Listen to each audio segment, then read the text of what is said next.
வேலை வேலை வேலை வேலைன்னு ஓடிக்கிட்டே இருக்கோம். தூங்காம ஓடுறோம், சாப்பிடாம ஓடுறோம், அப்படி சம்பாதிக்கிறோம், அப்படி எல்லாருக்காகவும் வேலை செய்யறோம். ஆனாலும் இந்த வேலையில, இந்த வாழ்க்கையில ஏதோ ஒரு மகிழ்ச்சி, ஏதோ ஒரு மன நிறைவு மிஸ் ஆகுது, கிடைக்க மாட்டேங்குது அப்படின்னு நினைக்கும் பொழுது அதுக்கு ஆசிரியர் சொல்ற பதில் என்னன்னா, நீங்க எது முக்கியமானதோ, எது மகிழ்ச்சி தரக்கூடியதோ அதை முதல்ல செய்யுங்க அப்படிங்கிறது தான். அதுதான் உங்களோட வாழ்க்கையில நீங்க மகிழ்ச்சியை அடைவதற்கான வழி அப்படின்னு சொல்றாரு. இதை கேட்டோன்னே என்னங்க இது எங்களுக்கு தெரியாதா, இதை எழுதி சொல்றதுக்கு ஒருத்தர் புக் எழுதிருக்காரு, அதை பத்தி நீங்க ஒரு வீடியோ வேலை போடுறீங்களா அப்படின்னு உங்களுக்கு தோணக்கூடும். ஆனா இப்படி யோசிச்சு பாருங்களேன், அதுதான் நம்ம எல்லாருக்குமே தெரியும்ல. அப்ப நாம அதை செஞ்சிடலாம்ல. செஞ்சு நம்ம எல்லாரும் இப்ப மகிழ்ச்சியாவும் மன நிறைவோடையும் இருக்கணும்ல. ஏன் நம்மளால அதை செய்ய முடியல? ஏன் அந்த நம்ம முக்கியம் அப்படின்னு நினைக்கக்கூடிய அந்த விஷயத்துக்கு நம்மளால நேரத்தை செலவழிக்க முடியல? நாம நம்மளோட வாழ்க்கையில முக்கியம், இதுதான் என்னோட மகிழ்ச்சி அப்படின்னு நினைக்கிற விஷயத்துக்காக செலவழிக்கிற நேரத்தை விட மற்ற விஷயங்களுக்கு செலவழிக்கிற நேரம் தான் அதிகமா இருக்கு. ஏன் இதுக்கு இடையில ஒரு பெரிய இடைவெளி? இந்த கேப் எதனால இருக்கு? இதை எப்படி சரி பண்றது? அதை பத்தி பேசக்கூடிய புத்தகம் தான் ஸ்டீவன் காவேயுடைய ஃபர்ஸ்ட் திங்ஸ் ஃபர்ஸ்ட். வணக்கம், welcome to Subha's books in Tamil. இந்த சேனல் மூலமா நான் உங்க கூட நான் படிச்ச முக்கியமான இன்ட்ரெஸ்டிங்கான புத்தகங்கள், ஆய்வு கட்டுரைகள், அதுல இருந்து எனக்கு என்ன புரிஞ்சது, நான் என்ன தெரிஞ்சுக்கிட்டேன் அப்படிங்கறத பகிர்ந்துட்டு வரேன். அந்த வரிசையில நாம இன்னைக்கு பார்க்க போறது ஸ்டீவன் காவே அவர்கள் எழுதின ஃபர்ஸ்ட் திங்ஸ் ஃபர்ஸ்ட் அப்படிங்கிற புத்தகம். இப்போ உங்க முன்னால ஒரு தேவதை வந்து, உனக்கு நான் ஒரு வரம் கொடுக்குறேன், நீ இப்ப என்னெல்லாம் வேலை செஞ்சிட்டு இருக்கியோ அந்த வேலைய இன்னும் 20 மடங்கு அதிக வேகத்தோட உன்னால செஞ்சிட முடியும் அப்படின்னு சொன்னா அந்த வரத்தை நீங்க உடனே வாங்கிப்பீங்களா? அந்த வரம் உங்களோட பிரச்சனைகளை எல்லாம் தீர்த்துருன்னு நினைக்கிறீங்களா? நம்மள பெரும்பாலான பேர் அந்த வரத்தை உடனே வாங்கிக்கணும்னு தான் நினைப்போம். ஏன்னா அவசர அவசரமா எல்லா வேலையும் முடிச்சிடணும், சீக்கிரமா செஞ்சிடணும், மத்தவங்களோட வேகமா ஓடிடணும், மத்தவங்கள விட அதிகமா சம்பாரிச்சிடணும், இந்த ரேஸ்ல நாம முந்திடணும், அது மூலமா நம்ம ஒரு வெற்றியாளர் ஆயிடலாம், அதுதான் நமக்கு ஒரு மகிழ்ச்சியை கொடுக்கும் அப்படிங்கிற தவறான புரிதலோட வாழ்ந்துட்டு இருக்கோம் அப்படின்னு சொல்றாரு ஆசிரியர். ஏன்னா நம்ம இப்ப ஓடி ஓடி உழைச்சும் கூட ஒரு மகிழ்ச்சியையும் மன நிறைவையும் அடைய முடியாததுக்கு காரணம், எது முக்கியம், எது உண்மையிலேயே முக்கியம், எது உண்மையிலேயே எனக்கு மகிழ்ச்சி அப்படிங்கிற ஒரு புரிதல் இல்லாம ஓடிட்டு இருக்கிறதா.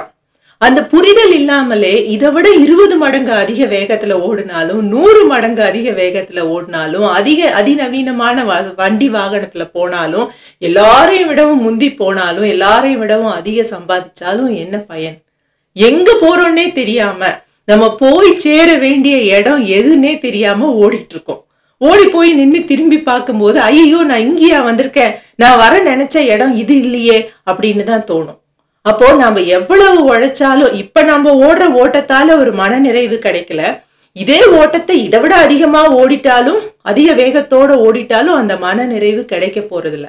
அப்ப முக்கியமான விஷயம் என்னன்னா, நமக்கு முக்கியமான விஷயம் எது அப்படிங்கிறத முதல்ல தெரிஞ்சுக்கிட்டு அந்த விஷயத்த முதல்ல பண்றதுதான் அப்படின்னு சொல்றாரு. அதனாலதான் அவர் இந்த புத்தகத்துக்கு ஃபர்ஸ்ட் திங்ஸ் ஃபர்ஸ்ட் அப்படின்னு பேர் கொடுத்திருக்காரு. அப்போ அந்த தேவதை கிட்ட சொல்லிடுங்க, எனக்கு வேகம்ங்கிற வரம் வேண்டாம், அதுக்கு பதிலா எது உண்மையான மகிழ்ச்சியோ, எது மன நிறைவையும் மன திருப்தியையும் தரக்கூடியதோ அது எது அப்படின்னு கண்டுபிடிக்க கூடிய அந்த தெளிந்த பார்வையையும் அந்த புரிதலையும் எனக்கு ஒரு வரமா கொடு அப்படின்னு சொல்லி கேட்டு வாங்கிக்கோங்க.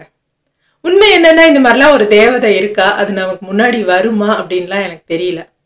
ஆனா பல பேரறிஞர்கள், பல நல்ல அறிஞர்கள் எழுதின பல புத்தகங்கள், பல கருத்துக்கள் நமக்கு ஒரு வரமா வந்து கிடைச்சிருக்கு. வைரமுத்து ஒரு கவிதையில ஒரு வரி எழுதியிருப்பாரு, உனக்கு வரம் வர யாரோ இருந்த தவமல்லவா புத்தகம் அப்படின்னு.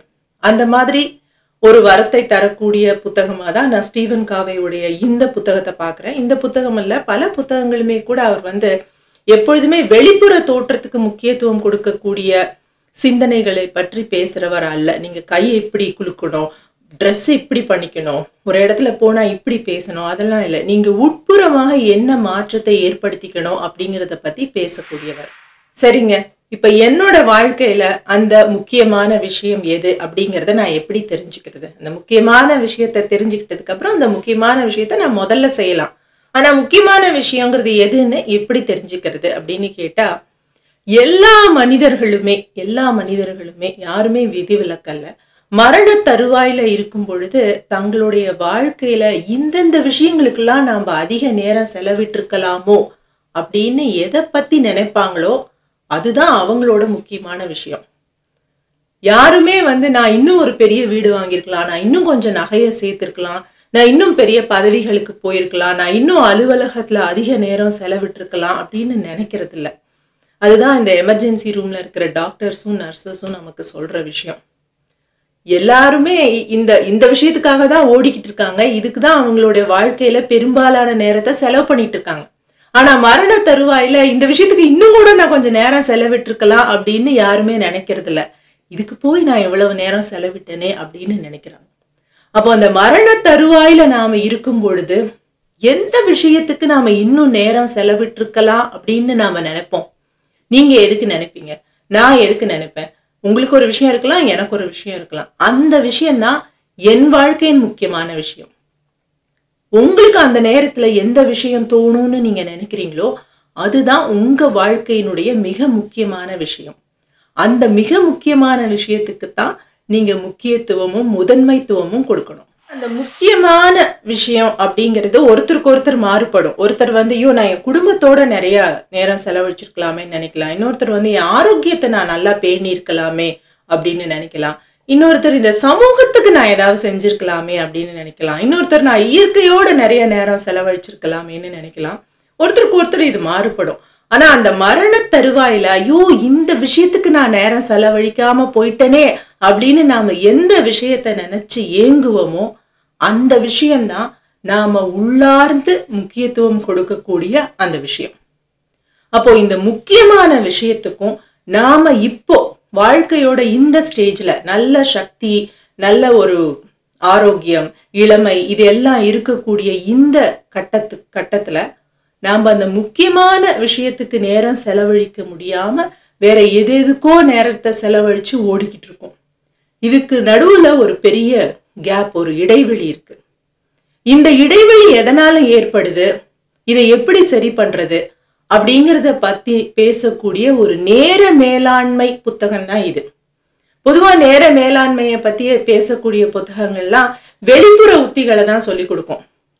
கேலண்டரை இப்படி வச்சுக்கோங்க, உங்க போன்ல இதை குறிச்சு வச்சுக்கோங்க, உங்க இதுல கிளாக்ல அலாரம் வச்சுக்கோங்க, உங்களோட வீட்லயே ஒரு கேலண்டரை மாட்டி எழுதி வச்சுக்கோங்க, நோட் பேட்ல எழுதி வச்சுக்கோங்க, இதுல எழுதி வச்சுக்கோங்க அப்படின்னு தான் சொல்லுவாங்க.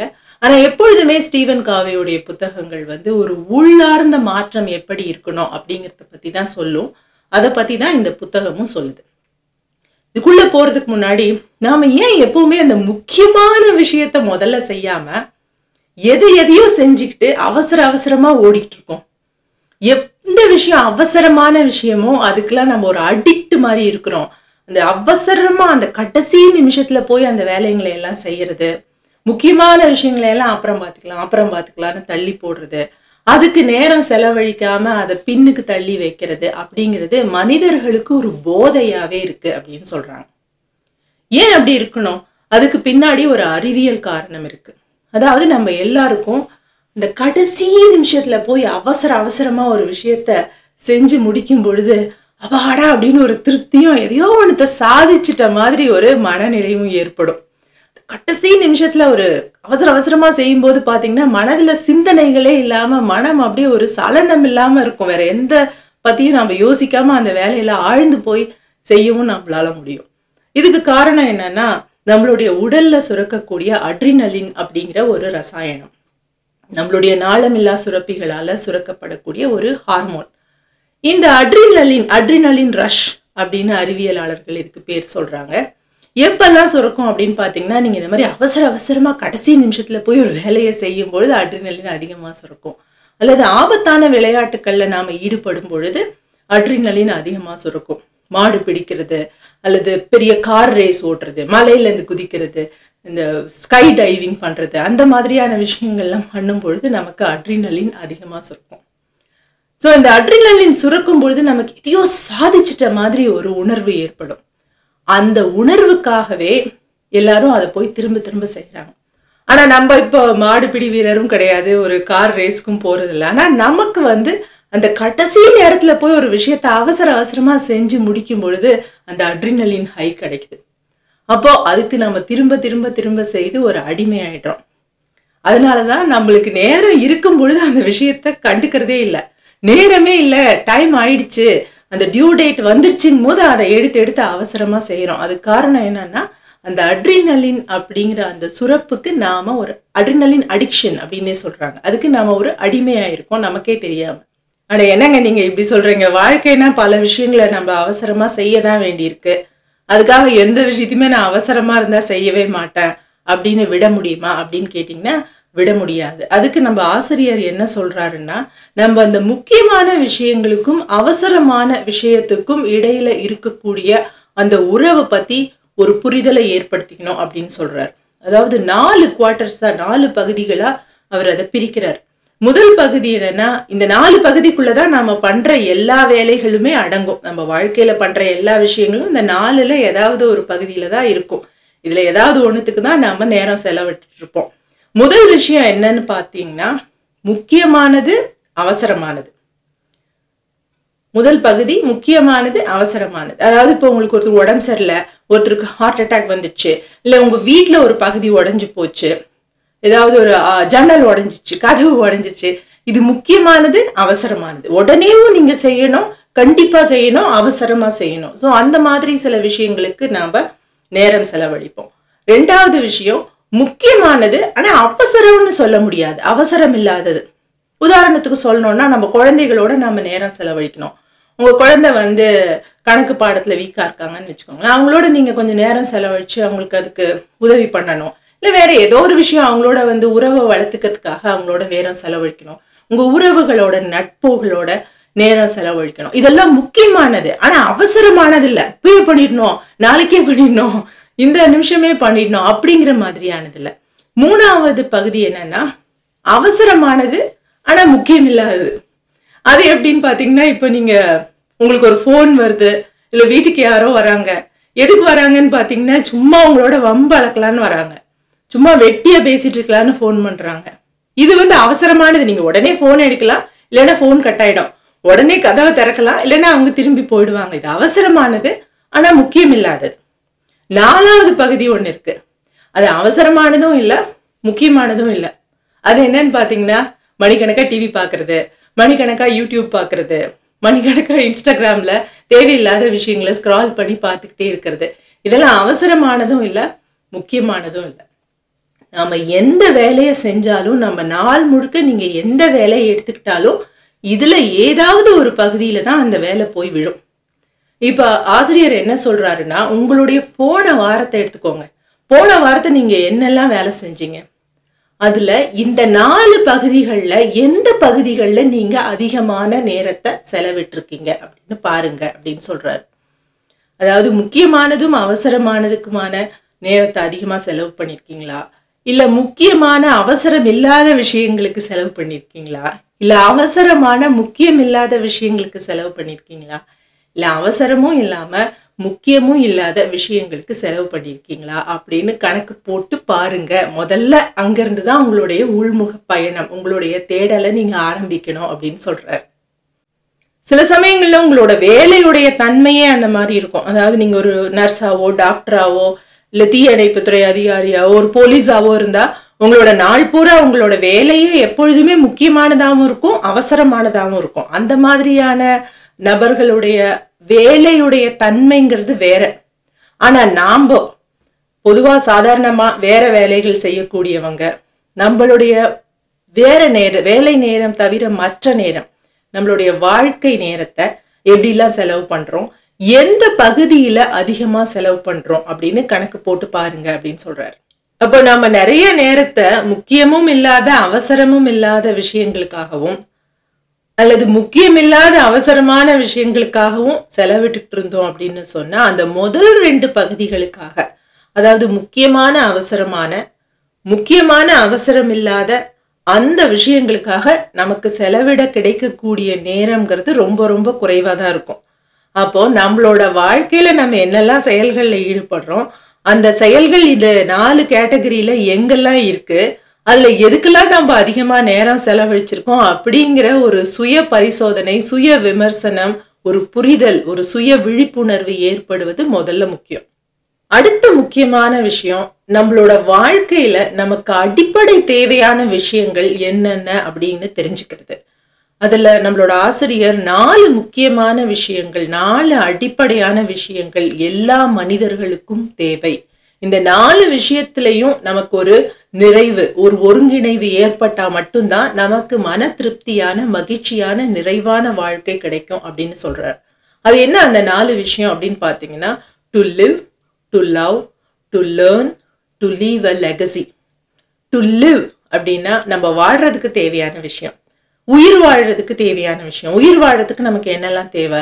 சாப்பாடு தேவை, துணிமணி தேவை, உறைவிடம் தேவை, நமக்கு பாதுகாப்பான ஒரு இடம் தேவை, நமக்கு தேவையான மருத்துவ உதவிகள் தேவை. இந்த மாதிரியான விஷயங்கள்லாம் இருந்தா மட்டும்தான் நம்ம உயிரே வாழ முடியும். அப்ப இது எல்லாத்தையும் அடையறதுக்கான ஒரு பொருளாதாரமும் நமக்கு தேவை. ஸோ உயிர் வாழ்றதுக்கான விஷயம், அந்த விஷயங்களை சம்பாதிக்கிறதுக்கான பொருளாதாரம், இதுதான் நம்ம எல்லாருக்குமான முதல் அடிப்படையான விஷயம், டு லிவ். 2வது அடிப்படை தேவை டு லவ். நம்ம மேல அன்பு காட்டுறதுக்கும் நாம அன்பு காட்டுறதுக்கும் யாராவது மனிதர்கள் இருக்கணும். நம்மளோட குடும்பத்திலேயோ, நம்மளோட நட்புலையோ, நம்மளோட அணுக்கமான உறவுகளை பேணக்கூடிய மனிதர்களும் இருக்கணும்.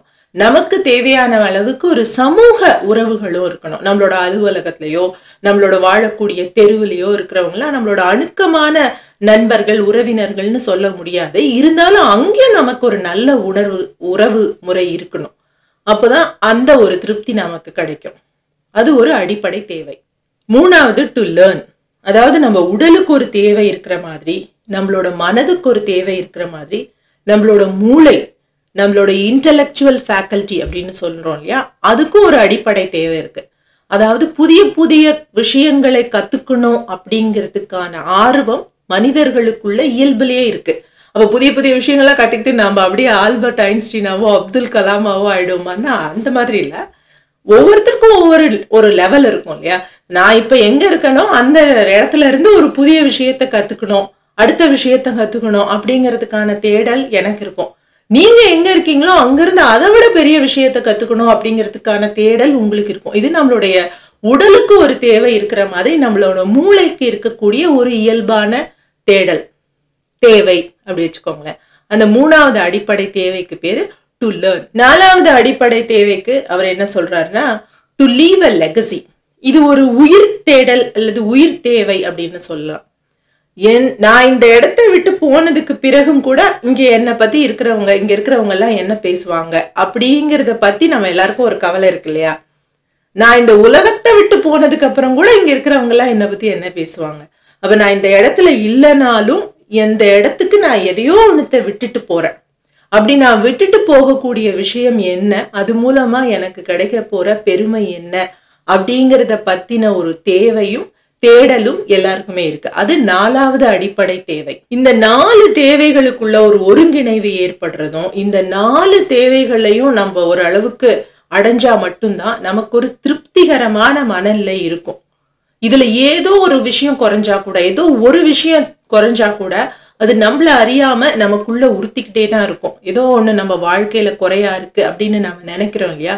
அதுக்கு காரணம் என்னன்னா, இந்த 4ல ஏதோ ஒண்ணு இப்போ இந்த காலகட்டத்துல நம்ம வாழ்க்கையில நமக்கு சரிவர கிடைக்காம இருக்கு. இந்த 4மே ஓரளவு பேலன்ஸ்டா சரி விகிதமா கிடைச்சா மட்டும்தான் நமக்கு அந்த நிமிடத்துல அந்த ஸ்டேஜ் ஆஃப் லைஃப்ல ஒரு திருப்தி கிடைக்கும். அப்போ நம்ம கிட்ட ஒரு குறிப்பிட்ட அளவு சக்தி தான் இருக்கு, ஒரு குறிப்பிட்ட அளவு நேரம் தான் இருக்கு, ஒரு குறிப்பிட்ட அளவு வாழ்க்கை தான் இருக்கு.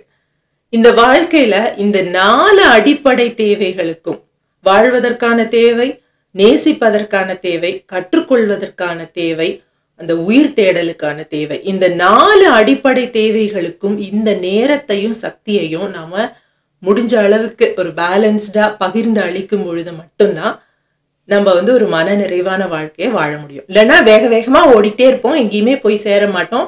ஐயோ இவ்வளவு தூரம் நான் ஓடி வந்தனே, இப்படி மூச்சு வாங்க ஓடி வந்தனே, எனக்கு ஏன் நிம்மதி கிடைக்கல, எனக்கு ஏன் சந்தோஷம் கிடைக்கல அப்படிங்கிற ஒரு குழப்பத்திலேயே தான் இருப்போம்.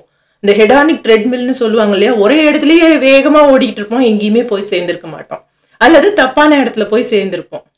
அப்போ இந்த கட்டத்துல நமக்கு நாமே சில கேள்விகளை கேட்டுக்கணும். முதல் கேள்வி, நம்மளுடைய அடிப்படை உயிர் வாழ்வதற்கான தேவை, அதாவது உணவு, உடை, உறைவிடம், ஆரோக்கியம், இதெல்லாம் நமக்கு கிடைச்சிருக்கா? இத அடையறதுக்கான ஒரு அடிப்படையான பொருளாதார முன்னேற்றம் நம்மளோட வாழ்க்கையில இருக்கா? ரெண்டாவது, நமக்கு ஒரு நல்ல உறவு நிலைகள் வாய்த்திருக்கிறதா? உறவுகள் தான் உங்க சொந்தக்காரங்களை மட்டும் சொல்லல, உங்க நண்பர்களா இருக்கலாம், யார் வேணா இருக்கலாம். நம்ம மேல அன்பு காட்டுறதுக்கு யாராவது இருக்காங்களா? நாம யார் மேலேயாவது ஒரு கண்டிஷன் இல்லாத அன்பை காட்ட முடியுதா? நம்மளால அதை செய்ய முடியுதா? அடுத்தது, நீங்க இருக்கிற இடத்துல புதிய கல்விகளை கற்றுக்கிறதுக்கான வாய்ப்பும் உங்க தனிப்பட்ட வாழ்க்கையிலே ஆகட்டும், உங்க அலுவலகத்திலே ஆகட்டும், நாளுக்கு நாள் முன்னேறிக்கிட்டே இருக்கக்கூடிய புதிய விஷயங்களை கத்துக்கக்கூடிய, அந்த கத்துக்கிற ஆர்வத்தை தூண்டக்கூடிய அந்த சூழ்நிலைகள் உங்களுக்கு அமைஞ்சிருக்கா? அதுக்கான மன தைரியம், அதுக்கான மனநிலை, அதுக்கான சக்தி, இதெல்லாம் உங்ககிட்ட இருக்கா? அடுத்தது, நீங்க போய் அடைய வேண்டிய அந்த இடம் குறித்த, அந்த விஷயம் குறித்த ஒரு தெளிவான புரிதலும் ஒரு பார்வையும் உங்ககிட்ட இருக்கா? நம்ம பார்த்த ஒவ்வொரு விஷயமுமே முக்கியமானதுதான். இதுல ஒண்ணு குறைஞ்சா கூட அது நம்மளுடைய மன நிறைவையும் திருப்தியையும் பாதிக்கும். இப்ப நீங்க கடன்ல இருக்கிறீங்க, ஒரு பொருளாதார பிரச்சனையில இருக்கிறீங்க, அந்த அடிப்படை உயிர் வாழ்வதற்கான தேவையில ஒரு பிரச்சனை இருக்கு அப்படின்னா மற்ற விஷயங்களையும் அது பாதிக்கும். இல்ல உங்க ஆரோக்கியம் பாதிச்சிருக்கு அப்படின்னா எல்லா விஷயத்தையும் அது பாதிக்கும். அல்லது மற்றதெல்லாம் எனக்கு இருக்குங்க, ஆனா எனக்கு நான் அன்பு காட்டுறதுக்கு யாருமே இல்லைங்க, என்னமோ இந்த வீட்டுக்கு நான் வரேன் போறேனே ஒழிய எனக்கு அந்த இடம் வந்து ஒரு ஃபுல்ஃபில்லிங்காவே இல்லைங்க, ஒரு திருப்திகரமாவே இல்லை, நான் யாரோட அன்பு காட்டுறேன், நான் யாருக்காக வாழ்றேன்னு எனக்கே தெரியல அப்படின்னா அது ஒரு பெரிய ஒரு வேக்குவம் தான். அது ஒரு பெரிய திருப்தி இல்லாத நிலை தான். அதை ஃபில் பண்ணிக்கிறதுக்காக நம்ம என்ன பண்ணுவோம்னா, வீட்டுக்கு வந்தா கூட மணிக்கணக்கா டிவி பார்த்துட்டு இருக்கோம், மணிக்கணக்கா ஸ்க்ரால் பண்ணிட்டு இருக்கோம், அல்லது ஒரு புதிய விஷயங்களை கத்துக்கிறதுக்கான ஆர்வமே நமக்குள்ளே இல்லாம போயிருக்கலாம். அதை ஃபில் பண்றதுக்காக என்டர்டைன்மெண்டான விஷயங்களை, சினிமாக்களை, அல்லது இன்னொருத்தர் சண்டை போட்டுக்கிறத, இன்னொருத்தர் வந்து ஒருத்தர் இன்னொருத்தரை பத்தி தப்பா பேசுறதுல எல்லாம் பார்க்கணும் அப்படின்னு நமக்கு மனம் ஏன் அதுல இழுத்துட்டு போகுதுன்னா, அந்த புதிய விஷயங்களை கத்துக்கிறதுக்கான ஆர்வமும் சூழ்நிலையும் நம்ம கிட்ட இல்லாம இருக்கலாம். அப்போ அந்த இடத்துல ஒரு குறைபாடு இருக்கும்போது அது மற்ற இடங்கள்லயும் எதிரொலிக்க போகுது. அது நம்ம ஆரோக்கியத்தையும் எதிரொலிக்கும், அது நம்ம உறவுகளையும் பாதிக்கும், அது நமக்கு ஒரு திருப்தியான மனநிலையும் கொடுக்காது இல்லையா? அப்போ இந்த கேட்ட கேள்விகள்ல எந்த இடத்துல ஒரு பிரச்சனை இருக்குன்னு நம்ம முதல்ல தெரிஞ்சுக்கிட்டு அந்த இடத்த முதல்ல சரி பண்ணணும். ஏன்னா அந்த இடம் சரியாகலைன்னா அது மற்ற இடங்களையும் கண்டிப்பா பாதிக்கத்தான் போகுது. நாம ஏற்கனவே இக்கிகை அப்படிங்கிற ஒரு ஜப்பானிய கான்செப்ட் பத்தி ஒரு புக் இருக்கு. அந்த புத்தகத்தை பத்தி நம்ம ஒரு வீடியோ போட்டிருக்கோம். அவங்க என்ன சொல்றாங்கன்னா, அதிக நாள் வாழக்கூடிய, மகிழ்ச்சியாக மன நிறைவாக வாழக்கூடிய மனிதர்கள் இந்த 4 தேவை இப்ப நம்ம பார்த்தோம் இல்லையா, அந்த 4 தேவையையும் அவங்க வாழ்க்கையில ஒருங்கிணைச்சு வச்சுக்கிறாங்க. அந்த 4மே ஒரே விஷயமா இருக்கு. அதாவது இப்ப நீங்க எடுத்துக்கோங்களேன், நீங்க ஒரு வேலை செய்றீங்க, அந்த வேலையில இருந்து உங்களுக்கு கொஞ்சம் பணமும் கிடைக்குது, அந்த வேலையின் மூலமாக உங்களுக்கு ஒரு நல்ல நட்பு, நல்ல உறவு, நல்ல சமூகத்துல ஒரு நல்ல பேரு, இதெல்லாமும் கிடைக்குது, உங்களோட உறவு நிலையும் மேம்படுது. 3வது, அந்த வேலை வந்து உங்களை புதிய விஷயங்களை கத்துக்கிறதுக்கு தள்ளிக்கிட்டே இருக்கு, உந்திக்கிட்டே இருக்கு. நீங்க புதிய விஷயங்களை கத்துக்கிட்டே இருக்கீங்க, ஏன்னா அந்த சூழ்நிலை அந்த மாதிரி அமைஞ்சுக்கிட்டே இருக்கு, அந்த ஆர்வத்தையும் அந்த வேலை தூண்டிக்கிட்டே இருக்கு. 4வது, அந்த வேலையின் மூலமாக இந்த சமூகத்துல இருக்கிற மற்றவர்களுக்கும் உங்களால பயன் ஏற்படுது, அவங்களுக்கு பயன் அடையறாங்க அப்படிங்கிற திருப்தி உங்களுக்கு ஏற்படுது. இந்த மாதிரி ஒரு விஷயம் உங்களுக்கு கிடைச்சதுன்னா, இந்த 4 தேவைகளையும் ஒருங்கே பூர்த்தி செய்யக்கூடிய அந்த வேலை, அந்த விஷயம், அந்த திறமை, அந்த ஏதோ ஒண்ணு அது உங்களுக்கு கிடைச்சதுன்னா நீங்க அதுல இருந்து ரிட்டையர் ஆகணும்னே நினைக்க மாட்டீங்க. அதுல இருந்து நான் ஓய்வு எடுக்கணும், எப்படா எனக்கு சனிக்கிழமை வரும்னே நினைக்க மாட்டீங்க. ஏன்னா உங்களோட 4 அடிப்படை தேவைகளும் பூர்த்தி ஆகி போச்சு. அந்த விஷயத்துக்கு தான் ஜப்பானியர்கள் இக்கிகை அப்படின்னு பேர் சொல்றாங்க. அடுத்து அவர் சொல்லக்கூடிய முக்கியமான பாடம் என்னன்னா, நீங்க அந்த முக்கியமான விஷயம் அப்படின்னு நீங்க நினைக்கும் பொழுது, நீங்க எந்த விஷயம் உங்களுக்கு பிடிச்சிருக்கோ, எந்த விஷயத்துக்குலாம் நீங்க அதிக மதிப்பு கொடுக்குறீங்களோ, எதெல்லாம் பார்த்து வியக்குறீங்களோ, அந்த விஷயம்தான் உங்களோட முக்கியமான விஷயம்னு நினைச்சு ஓட ஆரம்பிக்காதீங்க அப்படிங்கிறார். எது உங்களுடைய கொள்கையோ, எது உங்களை அடிப்படையில நேர்மையாளனாக நிற்க செய்கிறதோ, எது உங்களுடைய அடிப்படையிலேயே உங்களுடைய அந்த ஈகோவை, உங்களோட தலைக்கணத்தை குறைக்கிறதோ, அந்த கொள்கை தான் உங்க வாழ்க்கையினுடைய முக்கியமான விஷயம் அப்படிங்கிறார். அதாவது என்ன சொல்றாருன்னா, இன்னும் அவர் நல்லாவே அதை விளக்கி சொல்லியிருக்காரு. இப்ப எனக்கு வந்து இந்த வீடு ரொம்ப பிடிக்கும், எனக்கு வந்து இந்த கார் ரொம்ப பிடிக்கும், எனக்கு இந்த கம்ப்யூட்டர் ரொம்ப பிடிக்கும், அப்ப இதெல்லாம் தான் என் வாழ்க்கையோட முக்கியமான விஷயமா அப்படின்னு நினைச்சக்கூடாது. அப்ப இதுக்குதான் நான் ஓடணுமா, இதுக்குதான் நான் வந்து நிறைய நேரம் செலவழிக்கணுமா? இல்ல, இதெல்லாம் உங்களுக்கு பிடிச்ச விஷயம். அப்ப எனக்கு தங்கம் ரொம்ப பிடிக்கும், நிலத்தை வாங்குறது ரொம்ப பிடிக்கும், நிலத்துல இன்வெஸ்ட் பண்றது ரொம்ப பிடிக்கும், அதுக்கெல்லாம் நான் நிறைய மதிப்பு கொடுக்குறேன், அதுலதான் நான் நிறைய பணம் வரும். அதெல்லாம் நீங்க மதிப்பு கொடுக்குற விஷயம். அதுக்காக அது உங்க வாழ்க்கையோட முக்கியமான விஷயமா ஆயிடாது. இது என்னங்க ரொம்ப குழப்பமா இருக்கே அப்படின்னு சொன்னீங்கன்னா, ஆசிரியர் அதை எப்படி தெளிவுபடுத்துறாருன்னா, law of school, law of form அப்படின்னு 2 விஷயங்களை சொல்றாரு. அதாவது செயற்கையாக நாமளே கட்டமைச்சுக்கிட்ட விஷயங்கள் அது நம்மளோட வாழ்க்கையோட முக்கியமான விஷயமா இருக்க முடியாது. இயற்கையாக நமக்கு அமையக்கூடிய விஷயங்கள், இயற்கையாக நம்மளுடைய உள்ளார்ந்த தேடல் எதை நோக்கி இருக்கோ அந்த விஷயம்தான் நம்ம வாழ்க்கையினுடைய முக்கியமான விஷயமா இருக்க முடியும். அப்போ அந்த விஷயம் என்பது கொள்கை அடிப்படையிலானதாக, நேர்மையின் அடிப்படையானதாக, ஒரு தலைக்கணத்தின் அடிப்படையில் இல்லாததாக இருக்க வேண்டும் அப்படின்னு சொல்றாரு. அவர் இன்னும் தெளிவாவே எந்த விஷயங்கள்லாம் உங்களோட கொள்கையா இருக்க முடியாது, இது என்னோட கொள்கை அப்படின்னு நம்ம நினைச்சுக்க கூடாது அப்படின்னு எதையெல்லாம் பிரின்சிபல்ஸ், எதெல்லாம் பிரின்சிபல்ஸ் இல்லை அப்படின்னு சொல்றாரு அப்படின்னா, நீங்க உங்களுக்கு பிடிச்ச விஷயத்தெல்லாம் தேடி தேடி சேர்த்துக்கிறீங்கல்ல, அது உங்களோட பிரின்சிபல் இல்ல. நீங்க இல்ல, நானும் தான். நம்ம பிடிச்ச விஷயங்களை எல்லாம் தேடி தேடி சேர்த்துக்கிறோம்ல, அது நம்மளோட பிரின்சிபல் இல்ல. நம்ம எதையெல்லாம் பிராக்டிஸ் பண்றோமோ, பயிற்சி பண்றோமோ, அதுவும் கொள்கையாக முடியாது, அதுவும் பிரின்சிபல் ஆக முடியாது. நாம பின்பற்றக்கூடிய மதம், எதெல்லாம் ரிலீஜியஸா நம்ம பின்பற்றமோ, மதம்னா மதம் மட்டும் இல்லை, இது என் மொழி, என் நாடு, என் மதம் அப்படின்னு நம்ம எதுக்கு பின்னாடி எல்லாம் பற்று வச்சுக்கிட்டு போறோமோ அதெல்லாம் நம்மளோட கொள்கை, அதுதான் எனக்கு முக்கியம்னு நினைச்சுக்க கூடாது. அதை நம்ம முக்கியமான விஷயம், அதுக்கு நோக்கி தான் நான் ஓடிட்டு இருக்கேன் அப்படின்னு நினைச்ச கூடாது. அதுவும் உங்களோட பிரின்சிபல்ஸ் இல்லை. என்னங்க இப்படி சொல்றீங்க? அப்ப எதுதான் முக்கியமான விஷயம்னு பாத்தீங்கன்னா, இப்ப நம்ம லிஸ்ட் பண்ண எல்லா விஷயத்தையுமே நம்ம பல குறுக்கு வழிகள்ல போய் அடைய முடியும். அதுக்கு ஆசிரியர் என்ன ஒரு உதாரணம் சொல்றாருன்னா, இப்போ நல்லா படிக்கணும், நிறைய மார்க் வாங்கணும், அப்பா அம்மாவை பெருமைப்படுத்துற மாதிரி இருக்கணும், இது ஒரு நல்ல கொள்கையா இல்லையா அப்படின்னா அவர் என்ன சொல்றாரு, இது ஒரு கொள்கையே இல்லை அப்படிங்கிறார். ஏன்னா நல்லா படிக்கணும், நிறைய மார்க் வாங்கணும் அப்படின்னா என்ன அர்த்தம்னா, அந்த கல்வியின் மேலான உள்ளார்ந்த ஆர்வம் இல்லை. எந்தெந்த கேள்விகள் எல்லாம் படிக்கணும், எதெல்லாம் முக்கியமான கேள்வின்னு குறிச்சு வச்சு படிக்கணும், இப்படி இந்த பரீட்சைக்கு இப்படி போனா இதை ஏஸ் பண்ணலாம், அதை ஜெயிக்கலாம் அப்படின்னு அந்த குறுக்கு வழிகளை எல்லாம் கத்துக்கிட்டு படிக்கணும். ஏன் படிக்கணும்? நான் நல்லா படிச்சாதான் என் டீச்சர் என்னை பாராட்டுவாங்க, நான் நல்லா படிச்சாதான் என்னோட அப்பா அம்மா என்னை பாராட்டுவாங்க, அப்பதான் அவங்க எனக்கு சைக்கிள் வாங்கி தருவாங்க அப்படின்னு நம்ம ஒரு மனப்பாடம் பண்ணியோ, இல்லை இந்த முக்கியமான கேள்வியை மட்டும் படிச்சோ, ஏதோ ஒன்று பண்ணி பள்ளிக்கூடத்துலயும் காலேஜ்லயும் நாம நல்ல மார்க் வாங்கிட்டு வந்துடுறோம். அப்போ அந்த கொள்கை இருக்காங்க அப்படின்னு பாத்தீங்கன்னா கொள்கை இல்லை. கொள்கை என்னவா இருந்திருக்கணும்? இந்த பாடத்தின் மேலான ஒரு உள்ளார்ந்த ஆர்வம், எனக்கு இதை தெரிஞ்சுக்கணும், எனக்கு இதை கத்துக்கணும், எனக்கு இதை புரிஞ்சுக்கணும் அப்படின்ற அந்த ஆர்வத்தோட நான் அதுக்கு நேரத்தை செலவழிச்சு படிச்சிருந்தேன்னா எனக்கு இப்போ அது வந்து ஒரு திருப்தியை கொடுக்கும், மகிழ்ச்சியை கொடுக்கும். ஆனா நான் செலவழிக்கல, நான் ஒரு ரெகக்னிஷனுக்கு மட்டும்தான் அந்த நேரத்தை செலவழிச்சு படிச்சேன். அப்ப திரும்பி பார்க்கும்போது ஐயோப்பா, அந்த நாள்லாம் எவ்வளவு ஸ்ட்ரெஸ்ஸா இருந்தது தெரியுமா? என்னோட ஸ்கூல் டேஸ் எல்லாம் அவ்வளவு ஸ்ட்ரெஸ்ஸா இருக்கும். 10வது 12வது பரீட்சை அப்பெல்லாம் நான் அப்படி ஓடிட்டு இருந்தேன், என்னால முடியவே இல்லை, அந்த டைம்லாம் அப்பாடா அது முடிஞ்சிச்சேன்னு இருக்கு அப்படின்னு தோணுதுன்னா அந்த நேரத்தை நாம செலவழிச்சதுக்கு என்ன பயன்?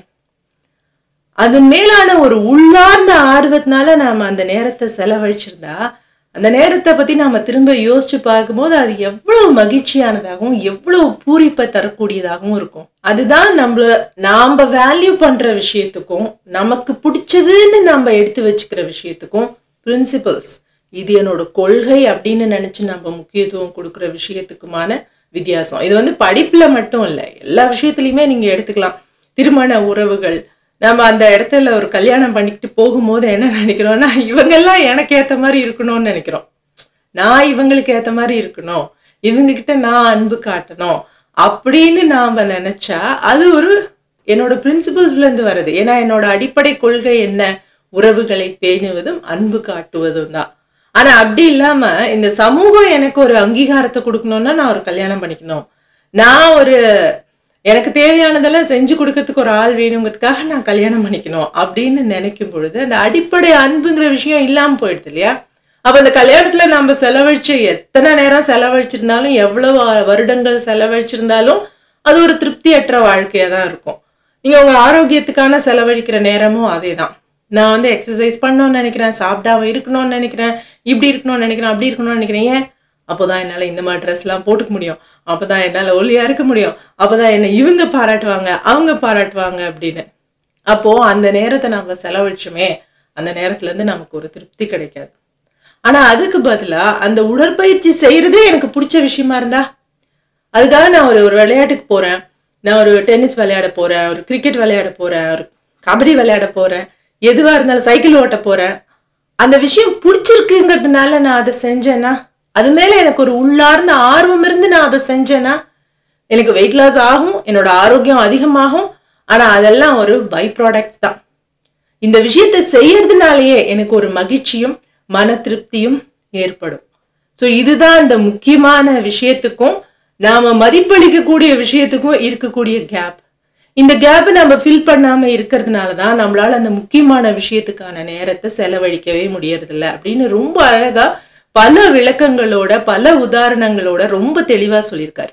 அப்போ நம்மளுடைய லட்சியம், நாம முக்கியம்னு நினைக்கக்கூடிய அந்த விஷயம், அந்த ஃபர்ஸ்ட் விஷயம், ஃபர்ஸ்ட் திங்ஸ் ஃபர்ஸ்ட் அப்படின்னு சொல்றாரு இல்லையா, அந்த ஃபர்ஸ்ட் விஷயம் நம்மளுடைய கொள்கையின் பால் பட்டதாக, நம்மளுடைய உள்ளார்ந்த தேடலின் பார்ப்பட்டதாக இருக்க வேண்டும். அப்போதான் அது நமக்கு ஒரு மன மகிழ்ச்சியையும் மன நிம்மதியையும் தரும். தண்ணீரின் உயரம் தாமரையின் உயரம் அப்படின்னு சொல்லுவார் இல்லையா, அந்த தண்ணீர் என்னது அப்படின்னா அந்த லட்சியம், அந்த கொள்கை, அந்த உள்ளார்ந்த தேடல். அப்போதான் அந்த மன நிம்மதி அப்படிங்கிற தாமரை, மன மகிழ்ச்சி, மன சந்தோஷம், நம்மளோட நேரத்தை நம்ம சரியா செலவழிச்சிருக்கோம் அப்படிங்கிற அந்த திருப்தி எல்லாமே நமக்கு கிடைக்கும். அப்போ நம்மளுடைய உள்ளார்ந்த தேடல் எது அப்படின்னு நமக்கு தெரிஞ்சிருக்கணும்னா நம்ம ஒரு உள்ளார்ந்த ஆய்வை எப்பொழுதுமே பண்ணிக்கிட்டே இருக்கணும் அப்படின்னு சொல்றாரு ஆசிரியர். அதாவது அவர் சஜஸ்ட் பண்ற ஒரு வழி என்னன்னா, நீங்க ஒரு நோட் புக் வச்சுக்கோங்க, ஒரு ஜேர்னல் வச்சுக்கோங்க, அதுல உங்களோட வாழ்க்கையோட முக்கியமான விஷயங்கள்லாம் எது அப்படிங்கிறத பத்தி நீங்க எழுதி வச்சுக்கோங்க.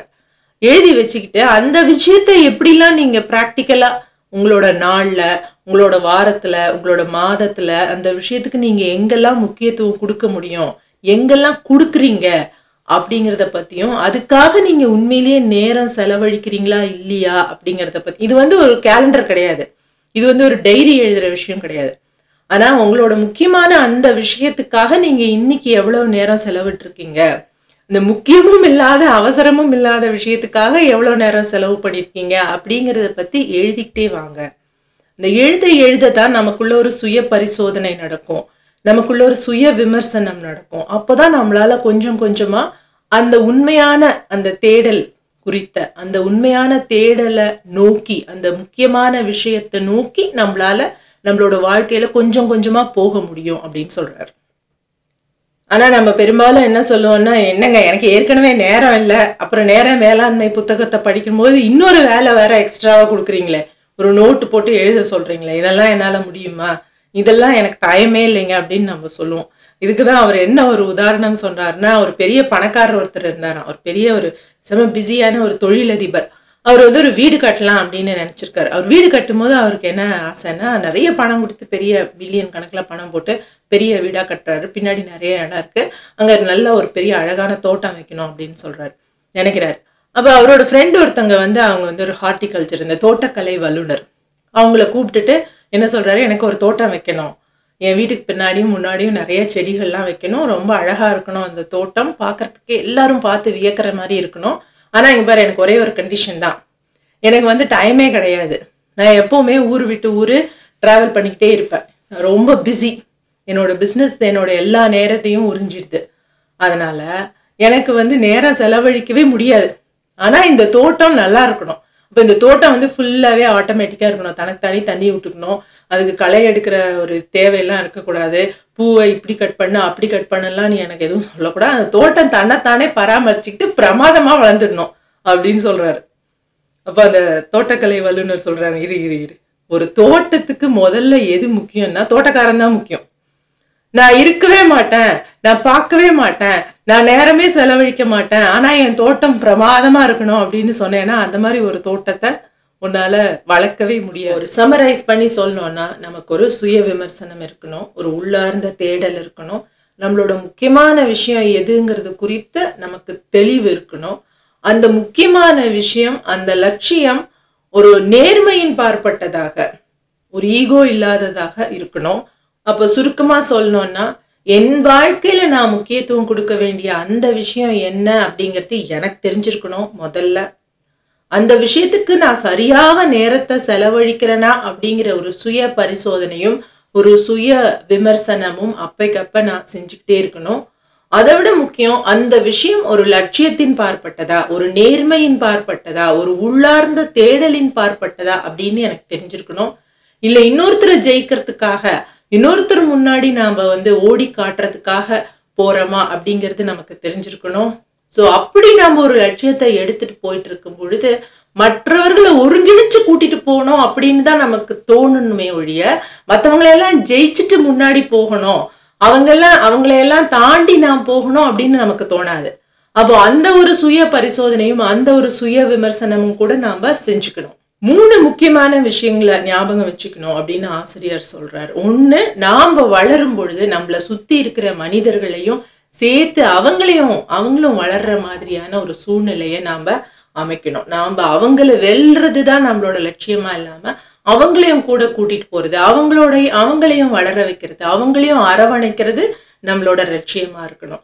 2வது, நாம இந்த வாழ்க்கையில பல ரோல்ஸ், பல பாத்திரங்கள் எடுக்கிறோம் இல்லையா? ஒரு குடும்பத்துல நமக்கு ஒரு பாத்திரம் இருக்கு, வேலை இடத்துல ஒரு பாத்திரம் இருக்கு, இந்த நாட்டினுடைய குடிமகளாக நமக்கு ஒரு வேலை இருக்கு, பாத்திரம் இருக்கு.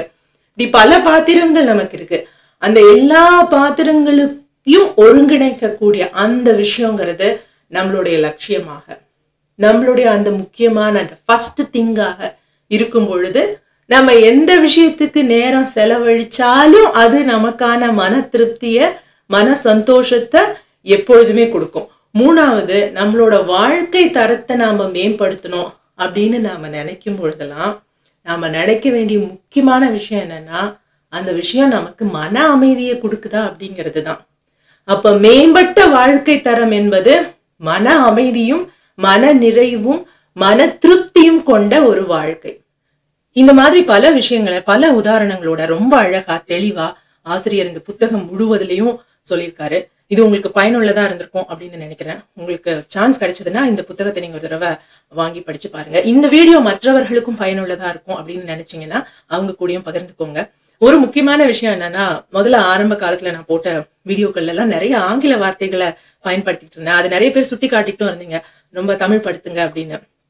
உண்மை என்னன்னா, அந்த அலுவலக மொழியாகவும் சிந்தனை மொழியாகவும் பேசக்கூடிய மொழியாகவும் அந்த படிக்கிற புத்தகமும் ஆங்கிலமாவே இருக்கிறதுனால அது கொஞ்சம் யோசிச்சுதான் அந்த வார்த்தையை தமிழ் படுத்தி சொல்ல வேண்டிய ஒரு நிர்பந்தம் இருந்தது. அதனால இப்ப அது ரொம்ப கவனத்தோட எல்லா வார்த்தையும் முதல்ல நான் என்ன சொல்ல போறேனோ அதை முதல்ல தமிழ்ல எழுதி வச்சுட்டு அப்புறமா அவங்க கூட பகிர்ந்துக்கணும் அப்படின்னு ஒரு முயற்சி எடுத்திருக்கேன். ஏன்னா நம்ம ஒரு விஷயத்த சொல்றவங்க கேட்கறவங்க யார் முக்கியமானவங்கன்னா, கேட்கறவங்க தானே முக்கியமானவங்க. அவங்களுக்கே நான் புரியாத மாதிரி, அவங்களுக்கு பிடிக்காத மாதிரி அந்த விஷயத்த சொல்றேன்னா அப்ப சொல்றதுலயே பயன் இல்லை அப்படின்னு அதை நான் ரொம்ப நாளா யோசிச்சுட்டு இருந்தேன். அந்த விமர்சனத்தையும் நீங்க கொடுத்ததுக்கு ரொம்ப ரொம்ப நன்றி.